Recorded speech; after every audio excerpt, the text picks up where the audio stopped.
So when you are starting a store, launching a product, you have this situation where you do not have reviews yet. And you find this into a little bit of a pickle. To get reviews, you would need to have reviews so you can have people trusting the product in order to buy it and give it a review. But right now you cannot get reviews because you basically don't have reviews. So how do we solve this? Let's dive into that in this video. But if you haven't yet subscribed to the channel, please do so right now. You will do yourself a huge favor. I am Samuel Larsen. I run growgurus.com.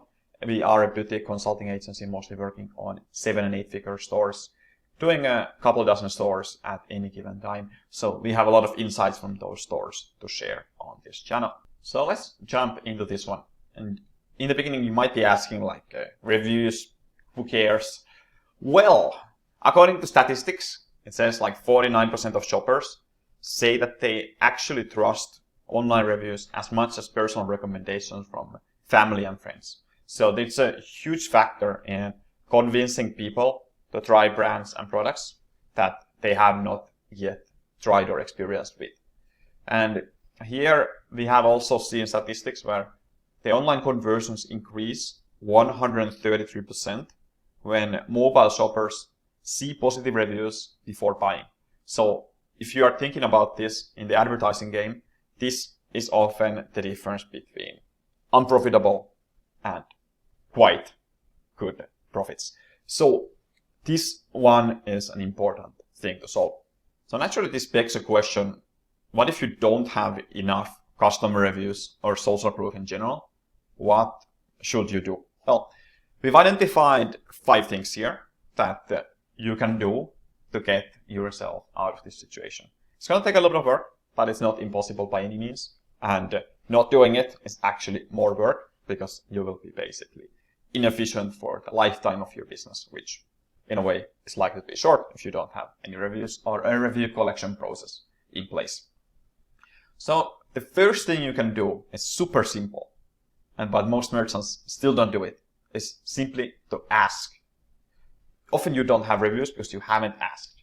And customers are happy to share their experiences if they are prompted to leave a review for a business by the business. So they're like, many of them are not prompted at all, but according to statistics again, almost 60% of them leave a review when prompted. So we just need to prompt them the right way.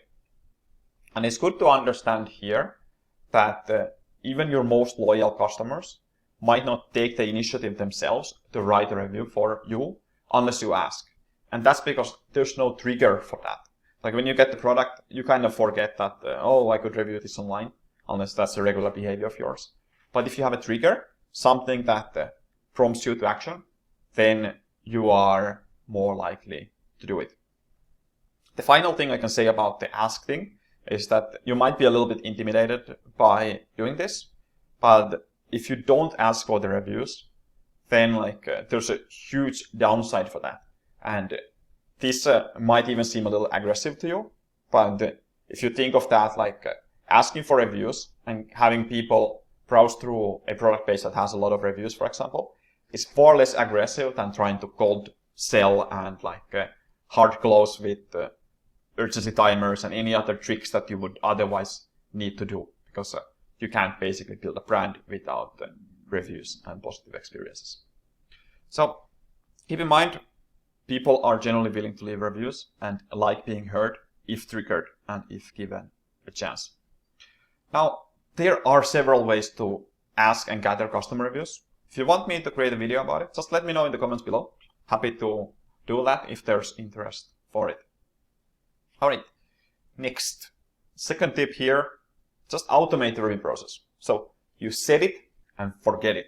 That's the ideal, because then every single client that comes through your store, you just automatically send them the review email, and this is a super smooth process for you. So the idea here is that you are building a moat, almost like you have a castle in the middle, a long moat around it. It's very difficult for your competitors to come and steal your business once you have a ton of reviews, great social proof.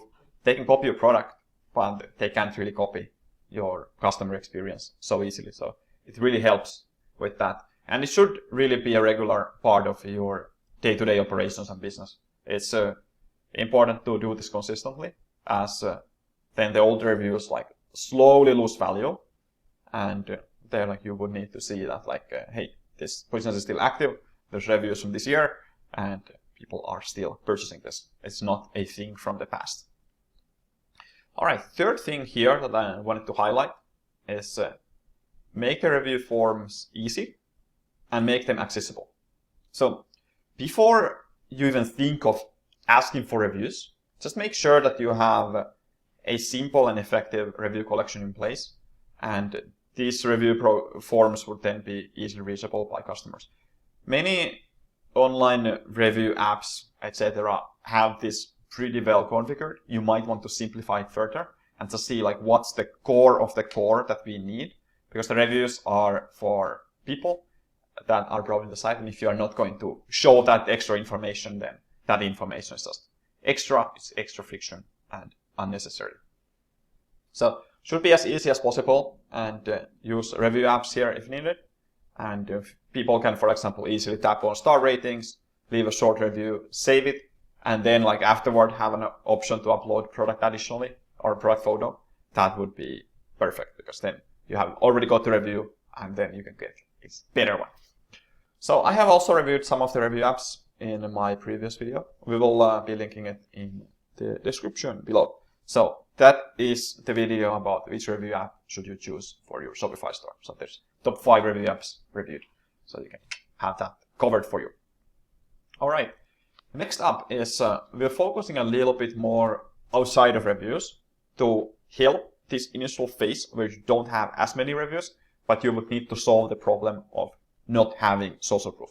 So here, one of the best ways is to just showcase any kind of expert proof and badges that you have earned in order to get over this hump of not having reviews or enough reviews.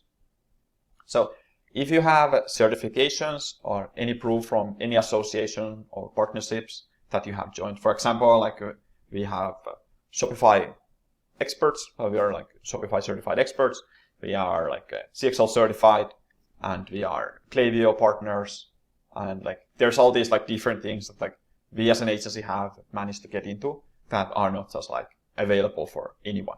So that's something to keep in mind. And when prospective clients look at this, they can immediately like slot you into these categories. And perhaps that can be a differentiator between the competition and us in this kind of case. Similar thing would work for you in e-commerce. So badges recommending or recognizing your accomplishments, anything that would be relevant for that. And then once you have these, you can use those strategically. So badges, logos to build credibility with your audience by featuring these in appropriate places. And these are fairly easy to get. If you don't have any, find out how to get one. For example, you can get a feature pretty easily in different places like Forbes. All right. Last one is quite simple, but it's so overlooked because this will basically screw up everything if you don't get it right. And that is simply focusing on providing a great customer experience. It is easier than you think. So here, whatever could be like causes of bad experience, look at those bad reviews and try to fix them as much as possible.